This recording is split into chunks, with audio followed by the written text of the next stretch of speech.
अल्हम्दुलिल्लाह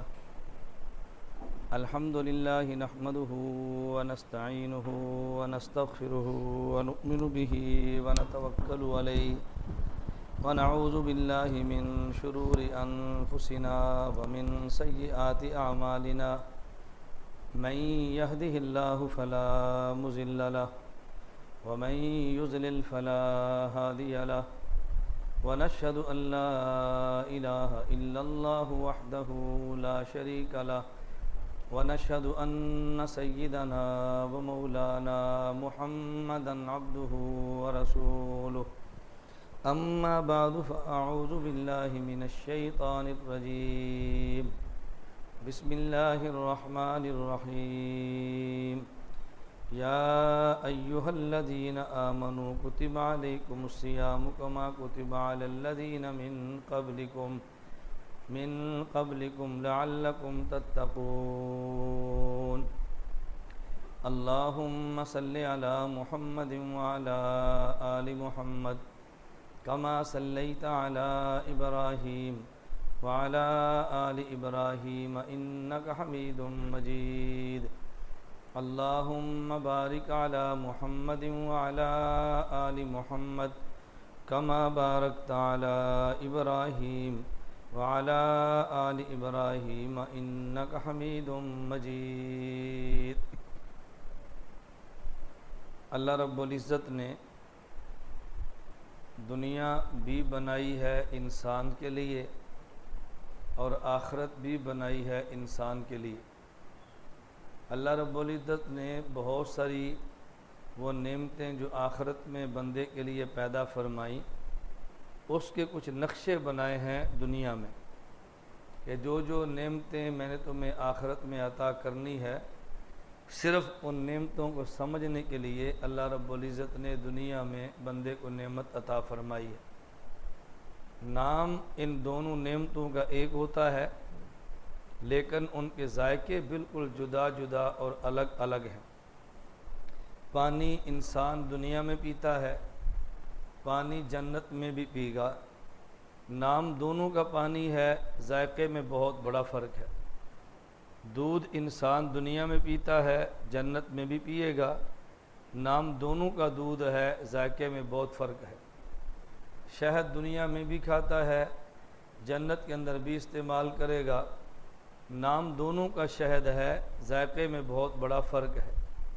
फल इंसान दुनिया में खाता है और फल का इस्तेमाल जन्नत में भी करेगा। नाम दोनों का एक है, जायके में बहुत बड़ा फ़र्क है। रहने का मकान और पहनने का लिबास दुनिया में भी है, जन्नत में भी मकान और लिबास होगा। नाम दोनों का मकान और लिबास है, लेकिन दोनों के बूदोबाश में ज़मीन व आसमान से ज़्यादा फ़र्क है। अल्लाह रब्बुल इज़्ज़त ने क़यामत के बाद जन्नत की नेमतें जो बंदे को अता फ़रमानी हैं, उन नेमतों को समझाने के लिए हक़ जल्ला मजदहू ने दुनिया में इंसान को नेमतें अता फ़रमाई हैं। कुरान करीम में है कि जब अल्लाह एक नेमत देकर जन्नत में दोबारा वो नेमत देंगे, वउतू बिही मुतशाबिहा, वो पहले से मिलती जुलती नेमत होगी, तो बंदा कहेगा अल्लाह ये नेमत तो हम पहले इस्तेमाल कर चुके हैं, हुक्म होगा तुम इसको दोबारा इस्तेमाल करो। मसलन जन्नत में एक सेब मिलता है, अल्लाह दोबारा सेब दे जन्नत में, तो बंदा कहेगा इस सेब को तो खा लिया है।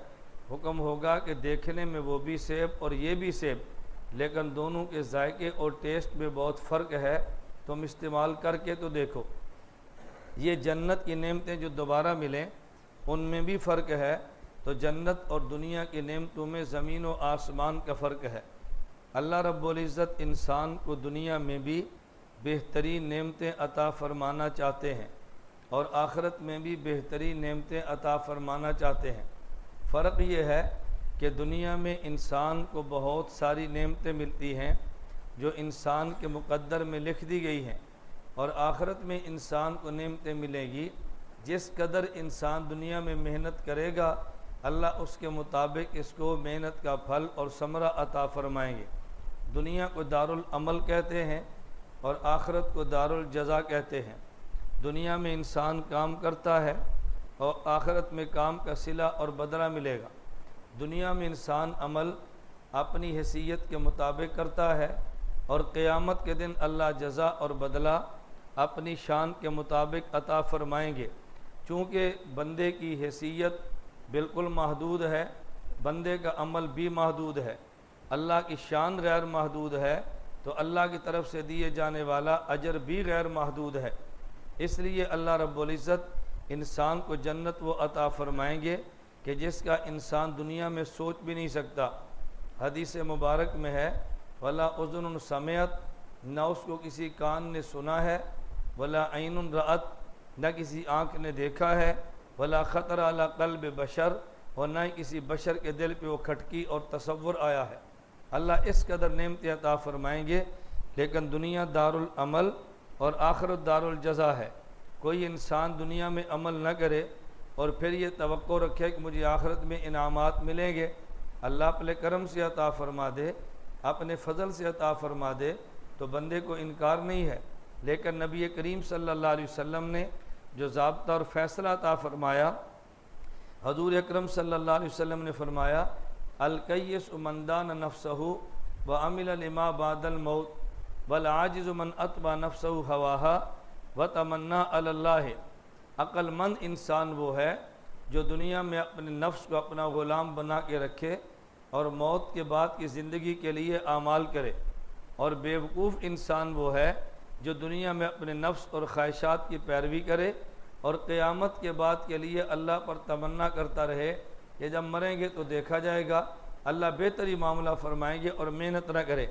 हज़ूर अकरम सल्लल्लाहु अलैहि वसल्लम का फ़ैसला है कि जो अपने नफ्स को ग़ुलाम बनाए और मौत के बाद की तैयारी करे वो अक्लमंद है। और जो बंदा ख़ुद अपने नफ्स का ग़ुलाम बन जाए और मौत के बाद की तैयारी न करे लेकिन अपनी तसल्ली के लिए कहे कि अल्लाह बहुत देंगे, तो ये इंसान बेवकूफ़ है, अक्लमंद नहीं है। अल्लाह रब्बुल इज़्ज़त ने दुनिया को दारुल अमल बनाया और आखिरत को खुदा ने दारुल जज़ा बनाया है।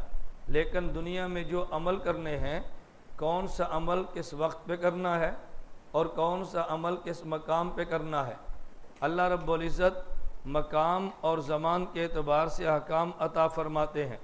जुम्मे का अमल कौन सा है और ज़ोहर का अमल कौन सा है, अल्लाह रब्बुल इज़्ज़त अपने पैगम्बर के ज़रिए बताते हैं। और किस जगह पे अमल कौन सा करना है ये भी हक़ जल्ला मजदहू इरशाद फरमाते हैं। तो हर मकान का अमल भी है और हर ज़मान का अमल भी है। मौके की मुनासबत से अमल और वक़्त की मुनासबत से अमल। अगर हज़ूर अकरम सल्लल्लाहु अलैहि वसल्लम की बताई हुई तरतीब के मुताबिक बंदा अमल करे, उस अमल पे अजर मिलता है। और अगर एक ही अमल हो और पैगम्बर की बताई हुई तरतीब के मुताबिक न हो, ऐसे अमल पे कोई अल्लाह के यहाँ अजर नहीं मिलता। ये शर्त है आदमी अमल करे और पैगम्बर की हिदायत के मुताबिक करे। तो हर मौके का अमल अलग है, हर वक़्त का अमल अलग है। मौके का ख्याल करना भी ज़रूरी है और वक़्त का ख्याल करना भी ज़रूरी है। शरीयत ने इबादत इंसान को दी हैं, बाज़ इबादत का ताल्लुक़ जगह से है और बाज़ इबादत का ताल्लुक़ वक़्त से है। मैं मिसाल के तौर पे अर्ज़ करता हूँ कि जिस तरह एक बंदा हज करता है तो हज का ताल्लुक़ अगर वक़्त से है तो जगह से भी है। कोई बंदा पाकिस्तान में हज करना चाहे, हज नहीं होगा। पाकिस्तान में तवाफ़ करना चाहे, तवाफ़ नहीं होगा। तवाफ़ अगर होगा तो खाना काबा का जो मक्का मुकरमा में है, अगर हज होगा तो मुज़दलिफ़ा, मिना और अरफात में जो मक्का मुकरमा में है, वो पाकिस्तान में नहीं है। तो हज अगर ख़ास वक्त पे होता है तो ख़ास जगह पर भी होता है। और जिस वक़्त में जो अमल अल्लाह फ़र्ज़ फरमा दे, जिस जगह पे जो अमल अजर फ़र्ज़ फरमा दे, उस वक़्त उसी अमल को करना मुफीद भी है और ज़रूरी भी है। और अगर उस वक़्त वो अमल न करें, उसके बदले में हज़ार अमाल करें, अल्लाह इस कदर अजर अता नहीं फरमाते। मैं एक मिसाल देता हूँ। मसलन ज़ोहर की नमाज के वक़्त 4 सुन्नत, 4 फ़र्ज़, 2 सुन्नत और 2 नफल है। ये ज़ोहर की 12 रकातें बनती हैं। इनमें फ़र्ज़ हमने पढ़ने हैं तो 4। अगर कोई बंदा ज़ोहर के वक़्त में 4 फ़र्ज़ न पढ़े, 4000 नफल पढ़े, तो जो अल्लाह 4 फ़र्ज़ों पे देते हैं वो 4000 नफलों पे नहीं देंगे। इसलिए कि इस वक़्त का फ़र्ज़ वो 4 रकात ज़ोहर की नमाज है, वो 4000 नफल नहीं है। आम बंदा कहेगा बात तो एक ही है, 4 रकात ही हमने पढ़नी है, तो ये 4 रकात फ़र्ज़ और 4000 नफल, इनमें फ़र्क सिर्फ आदमी की नीयत से बनता है। अगर आदमी नीयत फ़र्ज़ की करता है तो फ़र्ज़ बन जाते हैं, और अगर ये बंदा नीयत नफल की करता है तो फिर ये नफल बन जाते हैं 4 रकात, लेकिन नीयत जैसी करेगा वैसा इसका अमल बन जाएगा। तो कोई बंदा ज़ोहर के वक़्त 4 रकात फ़र्ज़ पढ़ने की बजाय 4000 नफल पढ़े, इतना अजर नहीं मिलता जितना 4 रकात फ़र्ज़ पढ़ने पे अजर मिलता है। तो पता ये चला कि जिस वक़्त अल्लाह जो इबादत फरमा दें उस वक़्त उसी इबादत का अदा करना ज़रूरी है। आदमी अपनी मर्ज़ी से किसी वक़्त में इबादत का इजाफ़ा नहीं कर सकता, और अपनी मर्ज़ी से आदमी किसी वक़्त में इबादत के अंदर कमी भी नहीं कर सकता। आदमी कमी करे तो भी शरीयत से निकल जाता है, और अगर इजाफ़ा करे तो भी शरीयत से निकल जाता है। कमी और बेशी करना आदमी के इख्तियार में नहीं है। हज़रत इमाम मालिक रहमतुल्लाह अलैह ने एक बहुत अजीब बात फरमाई है कि जो बंदा शरीयत में बिदात करता है और दीन में इजाफ़े करता है, मैं दीन के इजाफ़े की बात करता हूँ, मसलन जैसे आज पूरे मुल्क में बाद लोगों ने गलत बिदात शुरू की है। शब बरात, हम सब इसको मानते हैं, हम अमूमन अपनी ज़ुबान में कहते हैं शबरात। लफ्ज़ शबरात नहीं है, लफ्ज़ है शब बरात।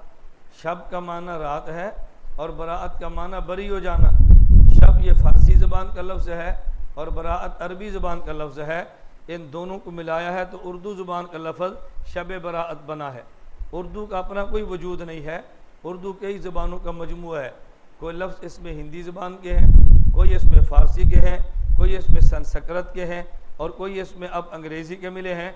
उर्दू ज़बान का अपना वजूद नहीं है, उर्दू कई ज़बानों का मजमूआ है और उसके बाद उर्दू ज़बान बनती है। अब शब बरात लफ्ज़ है, शबरात का लफ्ज़ नहीं है। शब बरात में रात को नफल पढ़ना ये भी साबित है, और दिन का रोज़ा रखना ये भी साबित है। ये अच्छी तरह बात समझें। लेकिन रात के नफल वो भी अगर कोई बंदा पढ़ना चाहे तो अकेले पढ़े, अपने घर में पढ़े, सुन्नत होगा। और अगर सारे जमाओं के मस्जिद में जमात कराएं तो ये खिलाफ सुन्नत होगा। अब ये नफल अजर पढ़ने की बजाय बंदे के लिए गुनाह बन जाएगा। अगर कोई बंदा रोज़ा रखता है, जैसे आज 15 शाबान का है, रोज़ा रखता है, नफल है, अल्लाह अजर अता फरमाएगा, 1 साल का अजर भी मिल जाएगा। लेकिन अगर कोई बंदा इकट्ठा रखने, अकेला रखने की बजाय सुबह ऐलानात कराओ आज सहरी है, शाम ऐलान कराओ इफ्तारी है, और देख पचड़ी हो और 10 बंदे इकट्ठे मस्जिद में बैठ के इफ्तारी करें, ये पता ही न चले ये रमज़ान का रोज़ा है या शब बरात के दिन का रोज़ा है। अब ये इबादत की बजाय गुनाह बन जाएगा। और ख़ुसूसन अगर कोई बंदा दिन को रोज़ा ना रखे, अगर किसी के दिल में ख्याल आया कि मैंने तो शब बरात का रोज़ा रखा है लेकिन फना बंदे ने रोज़ा नहीं रखा, तो ये बहुत बड़ा गुनाह होगा। क्योंकि नफल आदमी कर ले अजर मिलता है, और अगर नफल पर अमल न करे तो गुनाह नहीं मिलता। इसलिए इतना एहतमाम करना कि लोग रोज़ा ना रखने वाले को गुनहगार समझें। अब ये बिदत बनेगा और इसकी शरीयत में कोई गुंजाइश नहीं है। बल्कि हमारे यहाँ तो जुल्म ये है, मैं आज भी एक अखबार पे देख रहा था और सरगोदे की एक मस्जिद की तस्वीर थी शहर की, उसमें लिखा था कि शब बरात के मौके पर सरगोदे की फ़लाँ मस्जिद को चिरागा के साथ सजा दिया गया। अब बताओ, इन मस्जिदों के ऊपर झंडियाँ लगाना और मस्जिदों में लाइटें लगा के सजाना ना अल्लाह के नबी का अमल है, नबी पाक सल्लल्लाहु अलैहि वसल्लम के सहाबा का अमल है, ना किसी और का अमल है। मस्जिद की आबादी चिरागा से नहीं है, मस्जिद की आबादी झंडियों से नहीं है, मस्जिद की आबादी सबज परचम लगाने से नहीं है, मस्जिद की आबादी नमाज के साथ है, और मस्जिद की आबादी बच्चों को भेजकर कुरान करीम पढ़ने के साथ है। लोग क्या करते हैं, मस्जिद में चिरागा कर दिया और ख़ुद घर चले गए, मस्जिद को सजा दिया और मस्जिद को खाली कर दिया। इसका नाम आबादी नहीं है। मस्जिद उस चीज़ से आबाद होती है जिससे पैगम्बर ने आबाद की है। हमारी सोच का मस्जिद आबाद कभी नहीं होती। मैं खैर बता ही रहा था कि बाज़ चीज़ों को आदमी नेकी समझ कर करता है। हमारे पास यहाँ दौरा तहक़ीक़ुल मसाइल के कोर्स चल रहा था और उसमें कल ही ख़त्म हुआ। हमारे पास एक तालिब इल्म आए, वो चमन वहाँ कोयटा से आगे अफ़गानिस्तान की सरहद है, वहाँ से पढ़ने के लिए आए थे। तो रात मुझे कहने लगे कि उस्ताद जी चाबी दो मोटरसाइकिल की, हमने शहर जाना। मैंने कहा चले जाओ। वापस आए तो मुझे आकर कहते हैं हमने एक जगह देखी, वहाँ बहुत बड़ा तंबू लगा हुआ था और हलवे पूड़ियाँ पक रहे थे और लोग खा रहे थे। अब बताओ, उन लोगों ने समझा कि शब बरात के मौके पर इबादत ये है कि हलवे पूड़ियाँ पकाओ, अब हलवे पूड़ी बनाकर आदमी में तकसीम करने पर इसका शब बारात के साथ क्या ताल्लुक़ है? और बाद लोग पूरा साल कब्रिस्तान को रुख नहीं करेंगे और यकम मुहर्रम आएगा तो मर्द भी कब्रिस्तान में, औरतें भी कब्रिस्तान में। पूछो भाई क्यों कब्रिस्तान में गए हो? ये नबी की सुन्नत है, साहबा की सुन्नत है, औलिया का तरीका है। लेकिन देखा देखी भेड़ चाल की तरह एक बंदा जाएगा दूसरा भी जाएगा। तो कब्रिस्तान का ताल्लुक यकम मुहर्रम से नहीं है, कब्रिस्तान का ताल्लुक तो पूरे साल के साथ है। जब अल्लाह तौफीक अता फरमाए कब्रिस्तान में जाएं, जब अल्लाह तौफीक अता फरमाए दरूद पाक पढ़ें, जब अल्लाह तौफीक अता फरमाए वहाँ जाएं और जाके इबादत करें। हज़रत शेखुल हदीस मौलाना ज़करिया रहमतुल्लाह अलैह ने फ़ज़ाइल दुरूद शरीफ एक रिसाला लिखा है। ऊपर का स्पीकर चला हुआ है। फ़ज़ाइल दुरूद शरीफ एक रिसाला लिखा है और उसमें शेखुल हदीस मौलाना ज़करिया रहमतुल्लाह लिखा है कि एक आदमी वो गुज़रा, नेक आदमी था कब्रिस्तान के पास से। अच्छा, उससे पहले फरमाया एक लड़की थी और वो नेक नहीं थी, वो फौत हो गई, जवान लड़की थी, फौत हुई। रात को उसकी माँ ने ख्वाब में देखा कि मेरी लड़की को ये गरम ताल को, जिसे हम लोग कहते हैं, इसके अंदर इसको लपेट दिया गया और जहन्नम का अज़ाब हो रहा है। उसने एक दिन या 2 दिन के बाद देखा माँ ने ख्वाब में कि उसकी बेटी अच्छे कपड़ों में और जन्नत के मज़े ले रही है और जन्नत की नेमतें खा रही है। सुबह उसने ख्वाब में अपनी बेटी से पूछा कि बेटी अभी 2 दिन कबल मैंने देखा तो तुझे जहन्नम का अज़ाब था, अभी 2-3 दिन बाद देखा तो जन्नत की नेमतों में है। तूने ऐसा कमल मरने के बाद कौन सा किया है कि जिसका सवाब मिलता हो?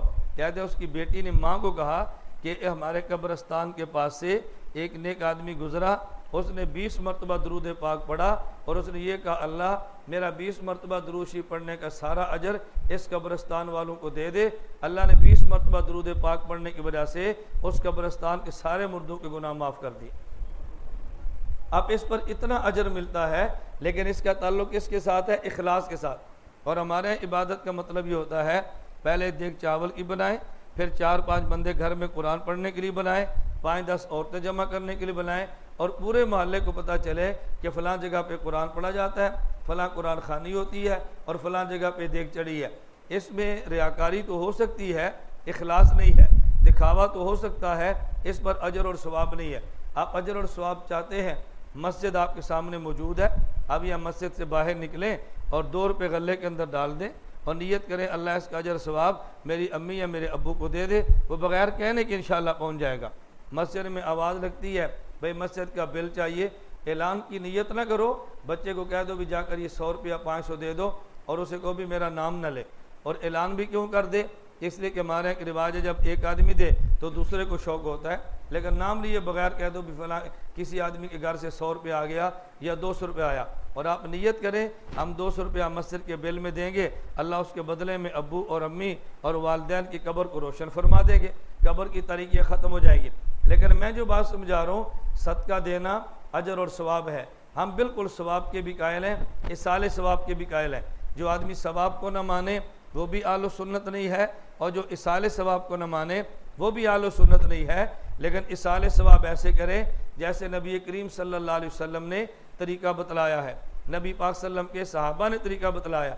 तो एक ही अमल होता है, अगर पैगम्बर की हिदायत के मुताबिक करें वो अमल नेक बनता है, नबी की हिदायत को छोड़ के अमल करें वो अमल बिदत बन जाता है। अमल की वैल्यू तब बनती है जब अमल रसूल अकरम सल्लल्लाहु अलैहि वसल्लम की सुन्नत के मुताबिक। फ़कीह अबुल्लैस समरकंदी रहमतुल्लाह अलैह एक बहुत बड़े आलिम गुजरे हैं और फ़कीह अबुल्लैस समरकंदी रहमतुल्लाह अलैह ने एक वाक़या लिखा है, ये इसको अच्छी तरह समझें। हर नमाज के बाद तस्बीहात फ़ातिमा पढ़ना ये सुन्नत है। तस्बीहात फ़ातिमा का मतलब 33 बार सुबहान अल्लाह, 33 बार अल्हम्दुलिल्लाह और 34 बार अल्लाहु अकबर। ये पढ़ लेंगे ना, और याद भी रखो 33 बार सुबहान अल्लाह, 33 बार अल्हम्दुलिल्लाह और 34 बार अल्लाहु अकबर। इसको हर नमाज के बाद पढ़ने का अहतमाम करें। जिस नमाज के बाद सुन्नतें न हों नमाज के बाद पढ़ें, मसलन फ़जर की नमाज, असर की नमाज, इनके बाद सुन्नतें नहीं हैं तो नमाज के बाद पढ़ लें। और जिन नमाज़ों के बाद सुन्नतें हैं, ज़ोहर है, मगरिब है, इशा है, इशा के फ़र्ज़ पढ़ें, उसके बाद सुन्नतें वितर पढ़ें और उसके बाद तस्बीहात अपनी पूरी कर लें। 33 बार सुबहान अल्लाह, 33 बार अल्हम्दुलिल्लाह और 34 बार अल्लाहु अकबर। और अगर अल्लाह तौफीक अता फरमाए तो एक मरतबा रात को सोने लगे तो भी पढ़े 33 बार सुबहान अल्लाह, 33 बार अल्हम्दुलिल्लाह और 34 बार अल्लाह अकबर।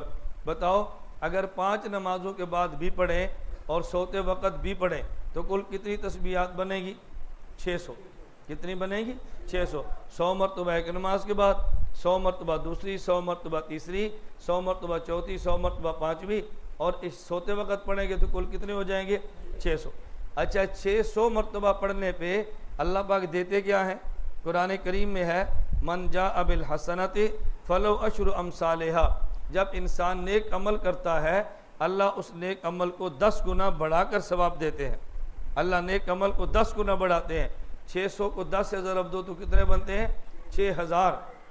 कितने बनते हैं? 6000। तो जो आदमी एक नमाज के बाद 33 बार सुबहान अल्लाह, 33 बार अल्हम्दुलिल्लाह, 34 बार अल्लाह अकबर पढ़े और 100 मरतबा पढ़े, अब बताओ उसने एक दिन में कितने नेक अमाल किए हैं?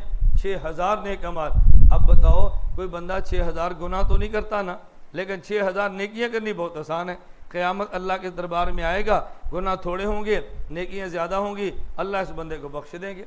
क्योंकि अल्लाह ने कुरान करीम में तरतीब ये बनाई है कि जिस बंदे के गुनाह कम होंगे और नेकियां ज़्यादा होंगी अल्लाह उसको जन्नत दे देंगे, नेकियां कम होंगी और गुनाह ज़्यादा होंगे वो जहन्नम में जाएगा।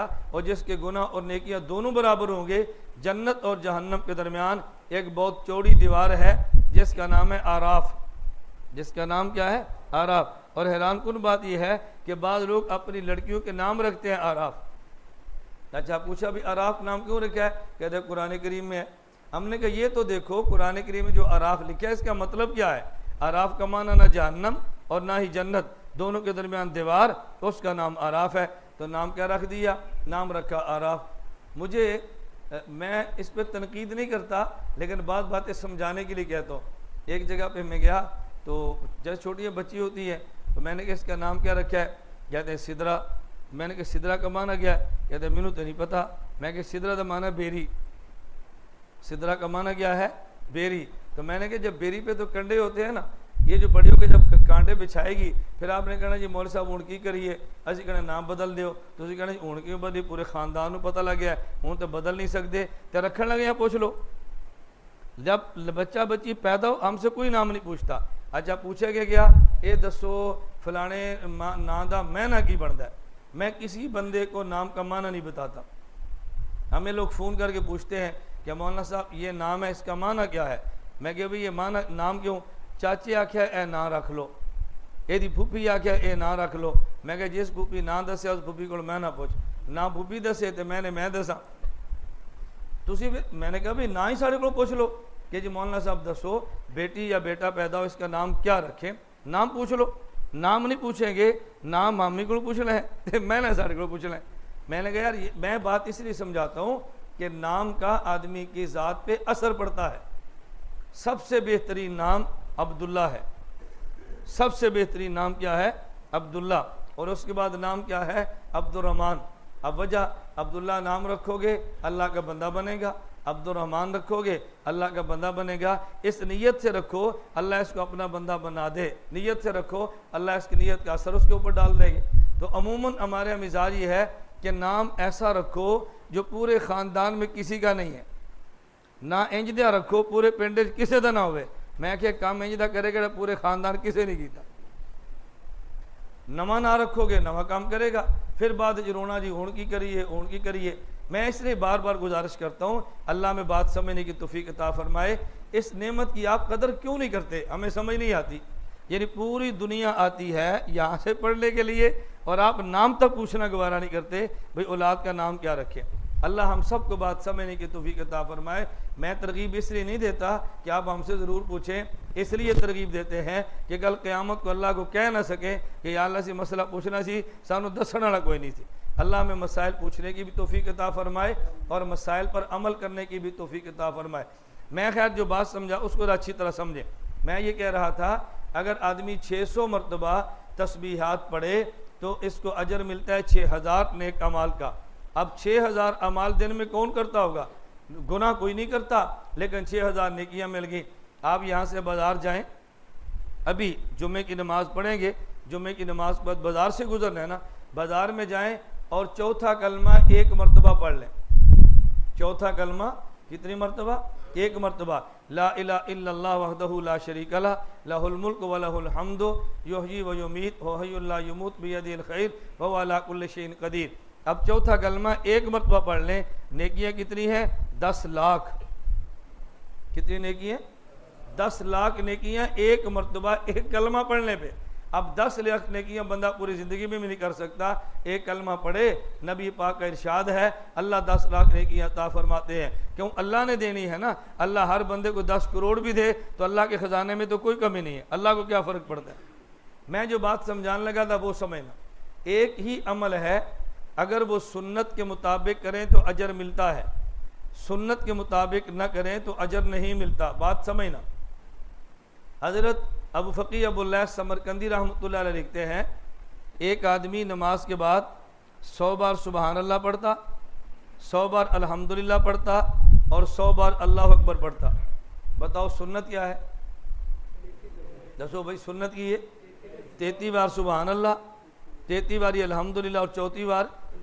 और ये बंदा क्या पढ़ता है? 100 बार सुबहान अल्लाह, 100 बार अल्हम्दुलिल्लाह, 100 बारी। अब बताओ 100 मरतबा ज़्यादा है 33 बार ज़्यादा है? 100 मरतबा। लोग कहना भैया बड़ा बुजुर्ग है, क्यों? ये तो 100 बारी पढ़ता है।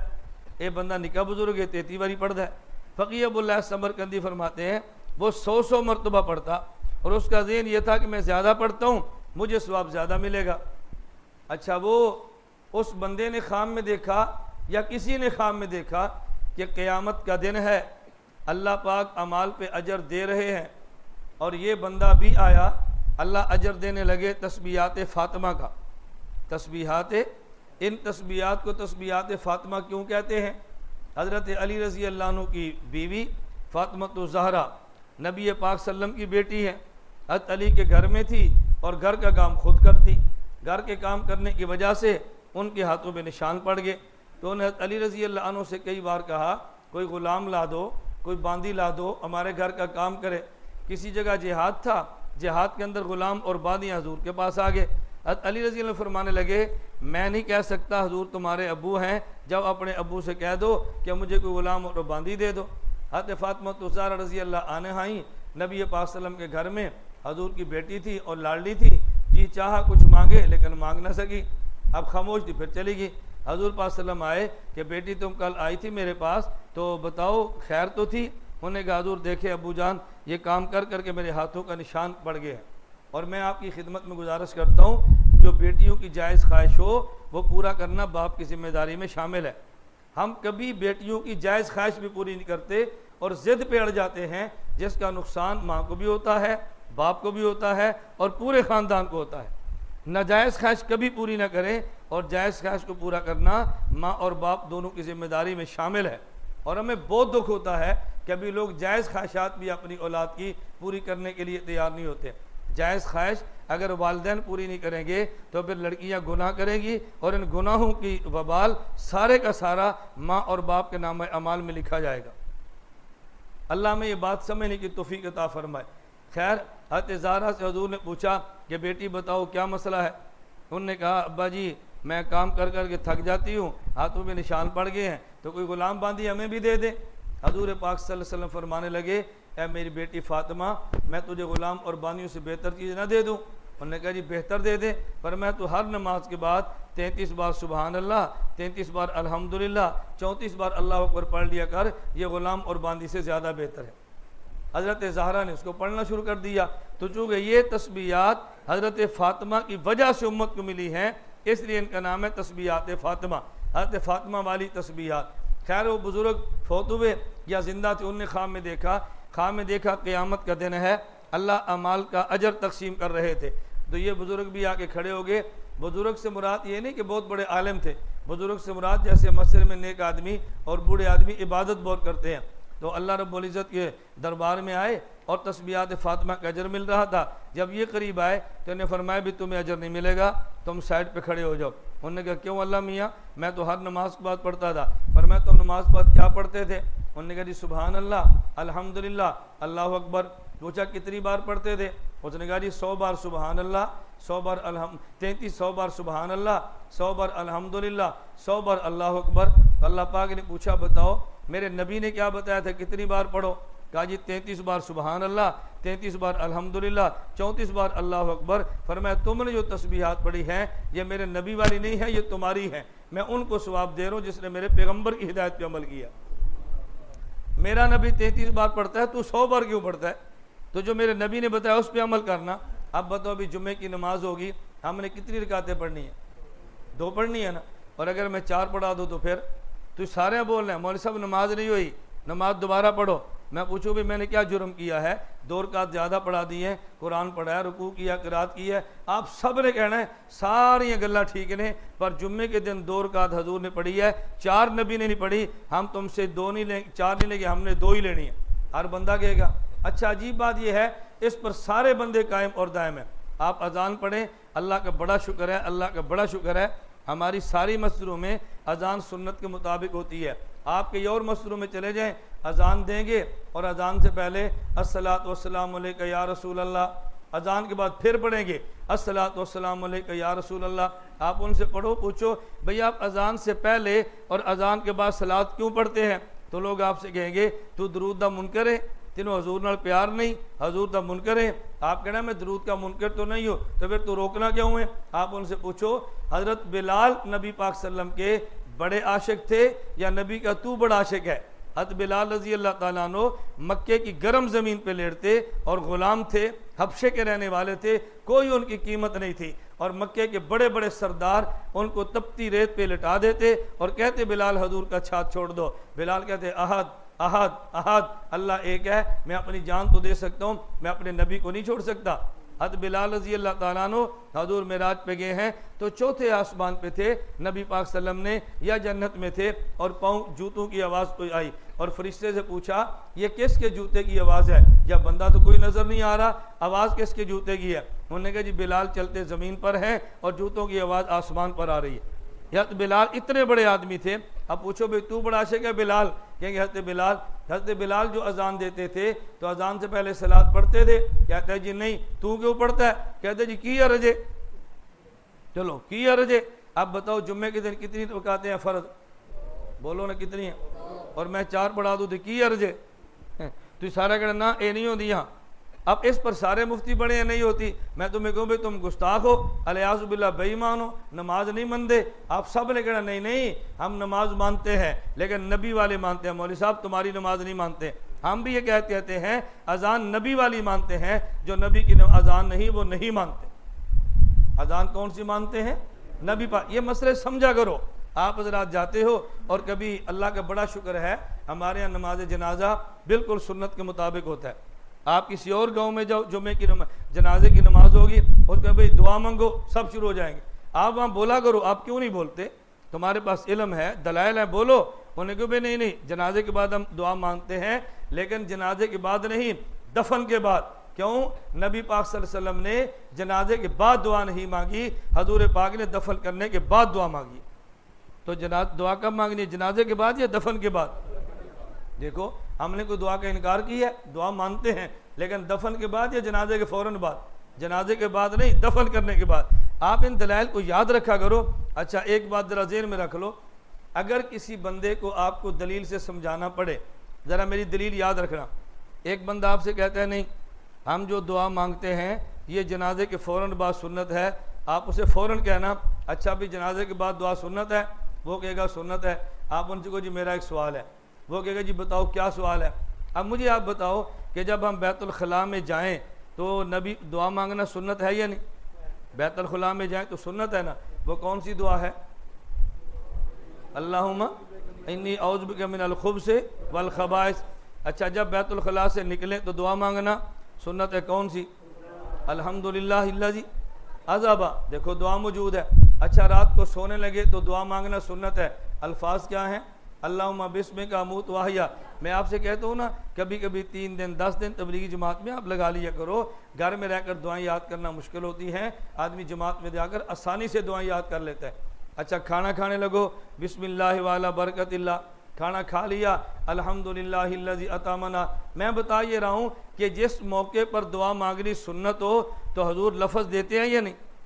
बोलते नहीं। देते हैं ना। एक बंदा कहे दुआ मांगना सुन्नत है, को जी केड़ी दुआ, कि ये तो मैं नहीं पता लेकिन है सुन्नत, बात समझना। इसे कहो अगर जनाजे के बाद दुआ मांगना हुजूर की सुन्नत है तो तू बता दे हुजूर ने कौन सी दुआ मांगी थी। भाई सवाल कर लोगे ना, पूछोगे ना भाई कौन सी दुआ मांगी। नबी पाक सल्लम ने अजान के बाद दुआ मांगी है, सुन्नत है। कौन सी? अल्लाहुम्मा रब्बा हाज़िहि दावति ताम्मा दुआ मांगी है। ऐसे कहो भाई अगर हजूर ने जनाजे के बाद दुआ मांगी है तुम बता दो दुआ कौन सी है, हमें पता तो चले ना। दफन के बाद सर की तरफ खड़े होके सूरह बकरा का पहला रुकू है, पाँव की तरफ खड़े होके सूरह बकरा का दूसरा रुकू है। मिशकात शरीफ हदीस के अंदर मौजूद है, इसको पढ़ना सुन्नत है। नबी पाक दफन करने के बाद दुआ मांगी है, उसके अल्फाज हदीस में मौजूद है। अगर जनाजे के बाद दुआ मांगते उसके अल्फाज भी तो होने थे ना। मैं सिर्फ इतनी बात बता रहा हूँ, अमल अल्लाह वो कबूल करते हैं जो पैगंबर की सुन्नत के मुताबिक हो, नबी की सुन्नत के मुताबिक ना हो, अल्लाह ऐसे अमल को बिल्कुल कबूल नहीं करते। अल्लाह रब्बुल इज़्ज़त ने नबी पाक सल्लम के ज़रिए हर वक़्त की इबादत दी है, हर मौसम की इबादत दी है। मौसम में इबादत करें जो नबी ने दी है, वक्त में इबादत करें जो नबी ने दी है। आगे रमज़ानुल मुबारक आ रहा है, रमज़ानुल मुबारक में बात अच्छी तरह समझना। और नबी पाक सल्लम ने किस मौके पर इबादत क्या फरमाई है, हजूर ने किस मौके पर दुआ कौन सी मांगी है, ये मुझे और आपको पता उस वक़्त चलेगा जब नबी पाक सल्लम के सहाबी बताएंगे। अगर अल्लाह के नबी का सहाबी न बताए उम्मत को बिल्कुल पता नहीं चल सकता। हज्जतुल वदा के मौके पे हजूर पाक का आखिरी हज है, आखिरी हज से मुराद ज़िंदगी का आखिरी हज है। इसके बाद नबी पाक सल्लम को मौका नहीं मिला, हजूर का हज है, सहाबा किराम बहुत बड़ी तादाद में मौजूद हैं। फरमाया नबी पाक सल्लल्लाहु अलैहि वसल्लम ने मेरे सहाबा जो दीन खुदा ने मुझे दिया मैंने तुम तक पहुँचा दिया है। उन्होंने कहा या रसूल अल्लाह आपने पहुँचाने का हक अदा फरमा दिया है। अल्लाह के नबी फरमाने लगे फल युबल्लिग मिनकुम शाहिदुल गाइब, मैंने दीन तुम्हें दिया है, तुमने दीन आगे देना है। मेरे ज़िम्मे तुम्हें पहुँचाना था, तुम्हारे ज़िम्मे आगे पहुँचाना है। फिर सहाबा ने मदीना मुनव्वरा छोड़ा, मक्का मुकरमा छोड़ा, पैगंबर की सोबत को छोड़ा, पूरी दुनिया में फैले हैं नबी पाक सल्लम के दीन को देने के लिए।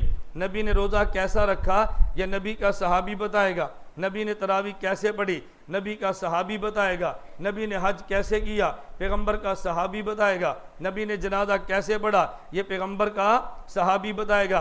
तो नबी के अमल कौन बताएगा? सहाबा। आगे रमज़ान मुबारक आने वाला है, रमज़ान के दो ख़ास अमल हैं। दिन को रोज़ा रखना है और शाम को तरावी पढ़नी है। नहायत बदबख्त आदमी वो है कि जो रमज़ान का रोज़ा ना रखे, और बहुत बड़ी बदबख्ती ये है आदमी रमज़ान की रात को तरावी ना पढ़े। नबी पाक सल्लल्लाहु अलैहि वसल्लम ने फरमाया, तवज्जो रखना, मन साम रमज़ान व कामहु ईमान व इहतिसाबा गुफ़िर लहू मा तक़द्दम मिन ज़ंबिही, जो आदमी रमज़ान को दिन का रोज़ा रखता है और रात को तरावी पढ़ता है अल्लाह उसके पिछले सारे गुनाह माफ़ फरमा देते, अल्लाह उसके पिछले सारे गुनाह माफ़ फरमा देते हैं। तो दिन को रोज़ा रखना है और रात को तरावी पढ़नी है। रोज़ा रखना फ़र्ज़ है और रात को तरावी पढ़नी सुन्नत है। अगर रोज़ा न रखे तो फ़र्ज़ छोड़ने का गुनाह होगा, अगर तरावी न पढ़े तो फिर सुन्नत को छोड़ने का गुनाह होगा। है तो दोनों गुनाह, और दोनों अगर फ़र्ज़ छोड़ेंगे तो गुनाह, सुन्नत छोड़ेंगे तो गुनाह। तो रमज़ान में दिन का रोज़ा और रात को तरावी, अल्लाह तौफ़ीक़ अता फ़रमाए। पूरा साल मेहनत करते हैं, रमज़ान में मेहनत कम कर दो, मजदूरी थोड़ी कर लो, अपने काम को समेट दो, सिर्फ एक अल्लाह के लिए, इससे कोई फ़र्क नहीं पड़ता। और हमने बहुत से लोगों को देखा है वो रमज़ान मुबारक में अपने बहुत सारे काम रात को करते हैं दिन के करने की बजाय। हमारे मुल्क में सिस्टम वो नहीं है, हमारे यहाँ वो निज़ाम नहीं है, लेकिन ये तो कर सकते हैं कि काम थोड़ा कर ले कि हमने किसी भी हाल में रमज़ान के रोज़े को छोड़ना नहीं है। मैं समझता हूँ ये बिल्कुल जुलाई का गर्मी का रमज़ान है जो रखना बहुत मुश्किल है, लेकिन अल्लाह रब्बुल इज़्ज़त जब सब्र अता फरमाए फिर कोई मुश्किल नहीं है, आदमी हिम्मत कर लेता है, अल्लाह तौफ़ीक़ अता फरमा देते हैं। आदमी हिम्मत ना करे, आपने भी देखा है, हमने भी देखा है, एसी घर में लगा होता है, खाने के असबाब मौजूद होते हैं, इसके बावजूद भी कितने वो लोग हैं जो रोज़ा नहीं रखते, और जिनको अल्लाह तौफ़ीक़ दे वो मजदूरी भी करते हैं, रोज़ा भी रखते हैं, डेरे का काम भी करते हैं और रोज़ा भी रखते हैं। तो मैं और आप सारे नियत करें रमज़ान का दिन का रोज़ा भी रखेंगे और रात की तरावी भी इंशाअल्लाह पढ़ेंगे। और तरावी कितनी पढ़ेंगे? अब ये मैंने मसला समझाना है। तरावी कितनी पढ़ेंगे? 20 तरावी पढ़ें। ये 8 रकात तरावी की तरफ कभी ना जाए। हमारे यहाँ बहुत सारे लोग देखा देखी चल पड़ते हैं। वो जी 8वीं दे तरावियां ने ना जेड़ा 8 आखदा कोई हदीस ओदे कोल भी तो होनी है ना, और मौलवी साहब इंजे तो नहीं आखदे। फिर लोग कहेंगे वो जो मिर्ज़ाई और कादियानी है, मिर्ज़े बेईमान ने नबूवत का दावा किया है, उसने कहा जी मैं नबी हूँ, कोई दलील तो वो भी देता था, देखना है दलील गलत है या झूठी है। अल्लाह रब्बुल इज़्ज़त ने जन्नत में फरमाया उसजुदू ले आदम, मेरी दलील पे गौर करना, उसजुदू ले आदम, सारे आदम को सजदा करो। फसजदल मलाइका, सारे फरिश्तों ने सजदा किया, इल्ला इबलीसा, इबलीस ने कहा मैं सजदा नहीं करता। अल्लाह ने पूछा या इबलीस मा मना का अंतस्तुरा निमा खलक़त बियदैया अस्तकबरता अम कुन्ता मिनल आलीन, ए इबलीस तूने सजदा नहीं किया, तू मुतकब्बिर है, तू क्यों सजदा नहीं करता? जब मैंने हुक्म दिया तू क्यों नहीं किया? इबलीस ने दलील दी है, उसने कहा अल्लाह खलक़तनी मिन नार व खलक़तहु मिन तीन अना खैरुम मिनहु, अल्लाह मैं बेहतर हूँ, इसको सजदा मैं क्यों करूँ? दलील क्या है? उसने कहा मुझे आग से बनाया, इसको मिट्टी से बनाया, मिट्टी नीचे जाती है, आग ऊपर उठती है, जो ऊपर जाए वो बुलंद होता है, जो नीचे जाए वो घटिया होता है, मैं अल्लाह होकर इसको सजदा क्यों करूं? दलील दी कि नहीं? बोलो दलील दी कि नहीं? तुसी इस दलील तोड़ो, इबलीस की दलील को तोड़ कर दिखाओ। नहीं इबलीस की दलील गलत है, तुसी नहीं तोड़ सकते। खुदा ने दलील का जवाब दिया, फरमाया अखरुज, दफा हो जा, निकल जा मेरे दरबार से। मैं हुक्म देता हूँ तू तवीलें करता है, मैं हुक्म देता हूँ तू गड़बड़। अब दलील तो इबलीस ने भी दी थी। हमारे लोग क्या कहते हैं, वो जो 8 पढ़ता है कोई दलील तो होनी है ना। भाई ये देखो दलील गलत है या ठीक है, ये नहीं कि दलील होनी है कि नहीं। इसलिए अल्लाह तौफीक अता फरमाए, रमज़ान का रोज़ा और रात को तरावी, और तरावी कितनी? हाँ, ये 8 वाली तरावी छोड़ दे। 8 वाली तरावी का कोई शरीयत में रिवाज नहीं है, सिर्फ तरावी 20 है और 20 सुन्नत है। अल्लाह पाक का बहुत बड़ा करम है, अल्लाह का बहुत बड़ा शुक्र है। 87 वालों में तुम्हें एक बात कैसे बताऊं और मैं किस दर्द के साथ बताऊं। रमज़ान आ रहा है, 5 मस्जिदें हैं, हर मस्जिद में कुरान पूरा हाफिज तरावी पढ़ाएगा और तुम्हें कोई दर्द नहीं है, ना तुमने हाफिज लाना है, ना तुमने पैसे देने हैं, ना तुमने कपड़े देने हैं। आसपास के जाकर देहातों से पूछो कितनी मुश्किल होती है, भाई हाफिज कितों ढूंढ के ले आविए, इन रोटी कौन देवेगा, इन पैसे कितने देने ने, कपड़े कितने देने हैं। तुम्हारी मस्जिद की 5 नमाजें हैं और 5 मस्जिदों में से हर मस्जिद में तरावी पढ़ाई जाती है और कुरान पूरा पढ़ाया जाता है और तुम्हारी कोई सिरदर्दी नहीं है। कुछ ना करो, कम अज़ कम तरावी पढ़ तो लो ना, पढ़ तो लेंगे ना इंशाल्लाह। हाँ, अभी से नियत करो इंशाल्लाह रमज़ान का रोज़ा भी रखेंगे और रात को तरावी भी पूरी अदा करेंगे। और मैं आखिरी बात कहता हूँ, इसका भी एहतमाम करें। जिन हज़रात को अल्लाह रब्बुल इज़्ज़त ने तौफीक अता फरमाई है, उनके पास पैसे मौजूद हैं, अपने पैसों की ज़कात ज़रूर दिया करें। मैं तो ये नहीं कह रहा हमारे मदरसे को दिया करो, मदरसा हमारा नहीं आपका है, मदरसा तो सबका है, एक ही मदरसा है। मैं तरगीब ये दे रहा हूँ कि ज़कात अपनी ज़रूर निकाला करो। और ज़कात सिर्फ रमज़ान में नहीं होती, बाद लोगों का मिजाज होता है कि वो ज़कात सिर्फ रमज़ान में देते हैं, रमज़ान में नहीं है।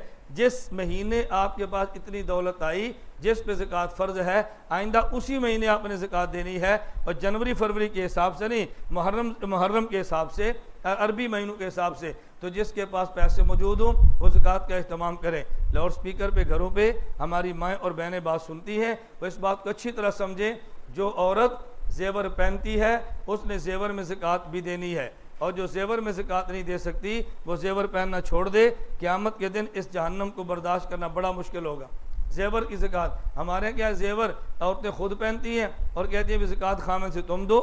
औरत के जेवर की ज़कात खामिद के ज़िम्मे देना ज़रूरी नहीं है, अगर खामिद देता है उसकी मेहरबानी है, अगर न दे तो जो औरत जेवर की मालिक है ज़कात उसके ज़िम्मे देना ज़रूरी है।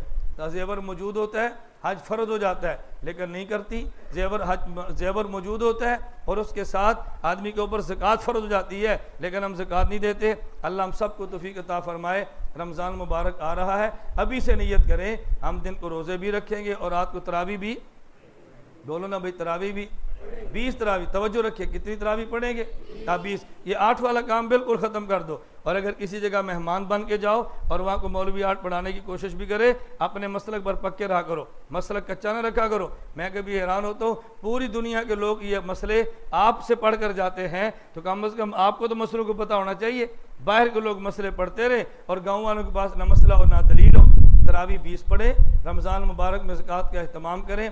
नंबर 3, जिसके पास अल्लाह तौफीक अता फरमाए बिल्कुल सदका फ़ितर का भी अहतमाम करें। और सदका फ़ितर का माना ये नहीं है कि जब ईद आए तो फिर दें, जब रमज़ान शुरू हो जाए आप किसी वक्त भी सदक़ातुल फ़ितर दे सकते हैं, लेकिन सदक़ातुल फ़ितर देते वक्त इस बात का ख्याल करें उस बंदे को न दें जिसके घर में टीवी है, उस बंदे को न दें जिसके घर में VCR है, उस बंदे को न दें जो पैसे का मालिक है। बाद लोग देखने में गरीब होते हैं और उनके पास पैसे आपसे भी ज़्यादा होते हैं, उनको वैसे आप देना चाहते हैं दे, लेकिन सदक़ातुल फ़ितर देकर अपना सदक़ातुल फ़ितर ज़ाया ना करें। और कोशिश करें ऐसे बंदे को दें जो बंदा नेक हो और आपका माल खाए और नमाज़ पढ़े और रोज़ा रखे। ऐसे बंदे को अपना माल न दें कि जो बंदा आपका माल खा के मज़ीद गुनाह करे और उस गुनाहों के अंदर आपका भी हिस्सा हो जाए। सदक़ातुल फ़ितर का भी अहतमाम करें। अभी चूँकि रमज़ान मुबारक में थोड़े दिन बाकी रह गए हैं, 20 या 21 जुलाई को इंशाअल्लाह रोज़ा शुरू हो जाएगा। आज 6 जुलाई हो गई है, बहुत थोड़े दिन रह गए हैं। नबी पाक सल्लम का मामूल मुबारक ये था कि रमज़ान के आने से पहले से रमज़ान की तैयारी शुरू कर देते थे। आप अभी से तैयारी शुरू कर दो भाई, रमज़ान में इफ्तारी भी होगी, रमज़ान में सहरी भी होगी। मैंने रमज़ान के काम को समेटना कैसे है, बाकी काम मैं छोड़ सकता हूँ लेकिन रमज़ान का रोज़ा मैं नहीं छोड़ सकता। बाकी काम मैं छोड़ सकता हूँ, रमज़ान की तरावी नहीं छोड़ सकता। एक आदमी मजदूरी करता है, वो ड्राइवर है, क्या फ़र्क पड़ता है, 11 महीने चलाता है, और एक महीने किसी ट्रक वाले को कह दे भाई एक महीने मैंने ड्राइवरी नहीं करनी, मैंने घर में बैठ के रोज़े रख रहे हैं, बस मुझसे नहीं होता। अगर मजदूरी करता है, एक महीने नियत कर ले, अगर उसके बाद गुंजाइश मौजूद हो तो अपने रमज़ान के रोज़े को बहुत अहमियत दे। नामालूम दोबारा ज़िंदगी में रमज़ान आएगा या रमज़ान नहीं आएगा। अल्लाह की तरफ से मेहमान है और मेहमानों की बंदा कदर किया करता है। उधार लेकर भी मेहमान को खाना खिलाते हैं। आपके घर मेहमान आ जाए, उधार लेकर मुर्ग खिलाएंगे, उधार लेकर उसकी सेवियाँ पकाएंगे, उधार लेकर उसकी मेहमान नवाजी करेंगे। बिसाड़ा परौण है, इसको खिलाना ज़रूरी है। रमज़ान अल्लाह की तरफ से हमारा मेहमान है। अगर कि कर्ज़ भी लेना पड़े आदमी बर्दाश्त कर ले, लेकिन रमज़ान के रोज़ों का अहतमाम ज़रूर फरमाए। बाकी जब रमज़ान शुरू होगा उससे पहले जुमे आ रहे हैं, मौलाना इंशाल्लाह आपको बताते रहेंगे इफ्तारी पे कितना अजर मिलता है। इफ्तारी करने की कोशिश न किया करें, इफ्तारी कराने की कोशिश किया करें। हाँ, चौल खान की फिक्र छोड़ो, चौल खवान की फिक्र शुरू करो। क्या फ़र्क पड़ता है, कोई फ़र्क नहीं पड़ता। हर आदमी नियत करे हम इफ्तारी कराएंगे, अभी से ज़हन बना लो, अभी से भाई 1-2 गरीब आदमी जिसके पास पैसे कम हैं, अभी से नियत करो 2-3 को रोज़ा मैं खिलाऊंगा, मैं इफ्तारी कराऊंगा। हर आदमी नियत कर ले, अल्लाह पाक तौफीक अता फरमाएगा, तो कुछ भी मुश्किल नहीं है। और नियत कर लेंगे, अगर ना भी करा सके अल्लाह नियत पर अजर अता फरमा देंगे। अल्लाह मुझे और आप सबको रमज़ान मुबारक की बहारें लूटने की तौफीक अता फरमाए। वाखिर दावाना अनिल हम्दुलिल्लाहि रब्बिल आलमीन।